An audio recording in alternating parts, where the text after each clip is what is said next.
Affordable, near Manila, located in good location at malaking bahay ba ang hanap mo? If yes ang sagot mo, then don't skip this video dahil ito na ang hinahanap mo. This is a 2-story townhouse na soon to rise in Tansa, Cavite. Napakaganda ng location nito. 5 to 10 minutes away lang to Robinsons Gentry, 10 to 15 minutes away to SM Tansa. Napaka-accessible from expressway and diversion roads. Napakalapit sa mga magagandang future developments like Maple Grove at Evo City.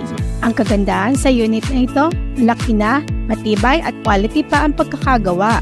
Meron itong 44 square meter na lot area at 58 square meter na floor area.